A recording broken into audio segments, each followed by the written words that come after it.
obviously Arsenal have announced who their free agents are and who they aren't kind of signing on. The most notable of them is Ainsley Maitland Niles, been at Arsenal since he was 9 years old.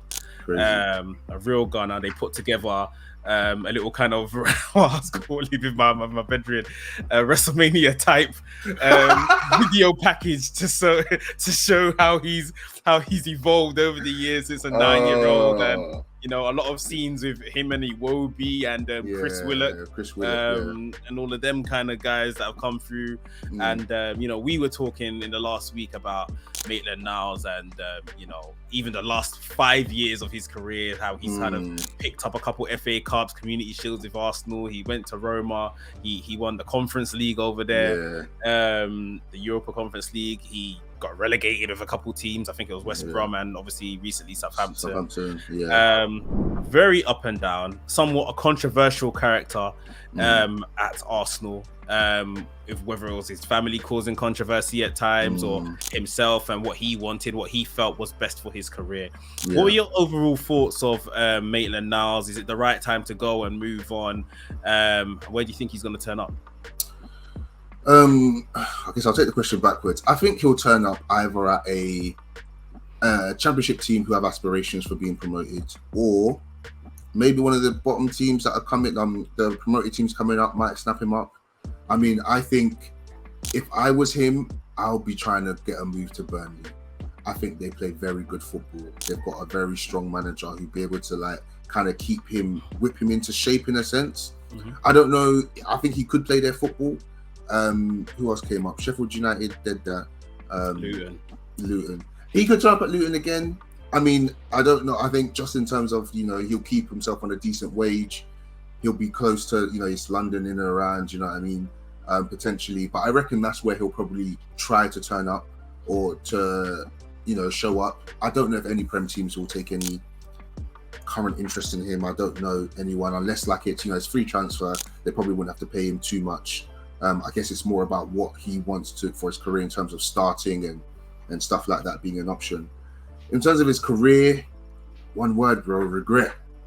If I was him, and even me looking at his career, I just think regret, because I think about him with good memories. He burst into the scene with Wenger, played him. I remember that game against United and he was bossing Pogba and them, man. And I think, again, similar to some players we've had where they just see themselves in a position and they don't want to do the flexibility thing anymore, because when you're in the academy, you start off one place and you just end up somewhere else, normally starting up closer to the top of the field, and then you just work your way backwards. And he just didn't want to accept that he was a really good right back, and he was accepting it for a while, but they just wanted to play in midfield. And it just, I know he had a couple good Europa League games. I remember even he threw shots at Xhaka one game. They were saying having legs in the midfield and things like that. But I just feel like if he had stayed in his lane, you just see the type of football, we've spoken about it before. We see the type of football Arteta plays now. He could play right back and invert and be in that midfield space and go into the spaces where he wants to play. Because I saw him doing it for Southampton. He done it for us in, I think it was Arteta's first season when Arteta put him left back. Yeah, left back. He was inverting inside. So I don't know if it's, I don't know, man, some spirit took over him. All that, at the beginning, I just want to play football on Instagram, and then all of that stuff.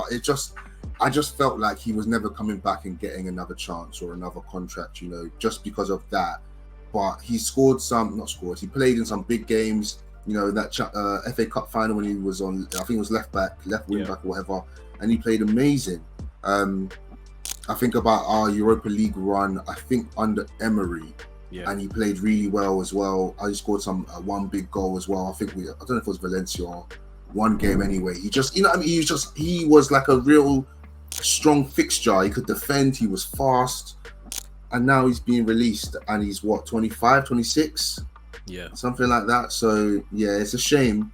I obviously wish him all the best and stuff like that, and hope he doesn't kind of just become one of them guys who just mercenary, just jumps around from team to team and kind of finds his feet somewhere, because I think there is a player there. But again, whenever I did see Southampton play, weren't saying a lot, unfortunately. But it's difficult when you go on loan to some of these funny teams. So yeah, what do you think? I can imagine going on loan to a team fighting relegation when all you've ever known is, we're trying to promote positive way of playing football and good football, and fighting at the other end of the table more time. Like, it can't be easy. Like, even just a mind shift alone. I think more than anything for Maitland-Niles, age and experience, I hope does better and kicks in this second half of his career, if you like. Yeah. Like you said, there's a lot of promise in there. I think there is a Premier League player in there. Yeah. Not someone we're gonna see now in free fall going down the divisions. But for me, I think it's mentally he needs to make the right choices sometimes. Even a lot of the time when I saw him in these last couple of years, just body language, like stuff like that. Like he's always fighting someone, you're always cussing someone. Like, you've always got something to say, and those kind of maverick kind of players are accepted in the game as well. But a lot of the time they've done something that allows them to flex that muscle. And we're counting little trophies here and there that Maitland-Niles has done. He hasn't been integral, I think it's fair to say, in any of those trophy wins and stuff, maybe because of the position he plays. He thinks highly of himself, and I think that's good, to kind of think, and back yourself, like, I can play in this position, I'm better than him, or whatever the case is. The other part of that is once you get into that position, proving it. And I think that's probably where, on a consistent basis at least, he's fallen down and never really proven it to his managers that he can hold down these positions in the teams and all that kind of thing. So look, we're here looking for a right back. Ultimately now we're linked with, is it Timothy Castagna at Leicester, and that's a backup option if I've ever seen one. Not disrespect to him, but like, he's a backup option. He's not going to start ahead of Bren White, or if Tommy Asu, so and we're trying to obviously get rid of Cedric. So not to say Maitland-Niles should now come and sit on the bench again, but like, this position could have been his. With Bellerin leaving when Bellerin left and going out on loan or whatever Bellerin was up to, like, Maitland-Niles could have nailed down this right back position. He was very good at it. A lot of recovery runs using his pace, yes, but the way Arsenal want to play, the way we're inverting our fullbacks nowadays, it would have been all him. It would have been all him, honestly, and I do not doubt that. So it's a shame, but look like we're moving on. And I guess the only other sad part to this is that yet another asset leaves without us getting anything for him. Yeah, we didn't pay anything for him. He was an academy product. So it's like whatever, but we've just continued being Arsenal in that respect. I mean, do you remember, I think, was it post that FA Cup win and Wolves put in like a £15 million bid around that mark? Yeah. Would you have gone back and given that to them? I mean, I guess with everything even at the time, I still thought it was a little low. I thought like it should have been. I wouldn't have sold him then.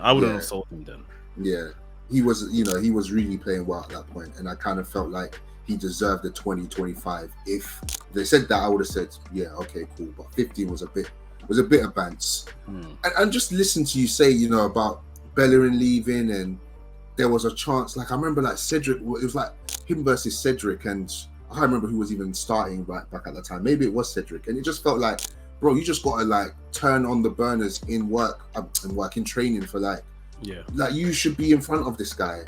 There's just been opportunities for him to just come in and do a really good, show himself, because like Arteta was using him right and left back. Like, look at the flexibility, but yeah, it's a shame. Like, I'll kind of see where he turns up. I just hope it's not like some, just like flipping turns up at Southend or some nonsense, like, you know what I mean? Like, just somewhere where you feel like, okay, he's trying to position himself for some sort of progression, whether that's with the team or, with his career. Yeah, he can't go to a club now where it's like, I'm chilling. Yeah, no. Like, if I see him turn up at a Luton, or like I was messing and saying like a Watford or somewhere like that, to me, you've lost your intention to play football at a high level. Now you're seeing this as a job. I can just go through the motions and collect a paycheck and be comfortable, not have to move house, all of that kind of thing, and just play out my playing days. Ainsley's sick. I think he's a very, very good player. I honestly think there's a player there.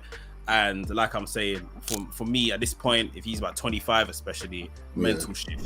The mental 100%. Shift needs to happen now, because now you don't have a club. Come 1st of July, you ain't going to training nowhere. No, bro. Like, unless the deal happens in the next 2 weeks, you ain't going nowhere. Like, you're waiting till your agent calls you and says, right, we're turning up there to go sign something. So, I wish him all the best. But the mental shift now needs to happen so that he can unlock the player that's within him.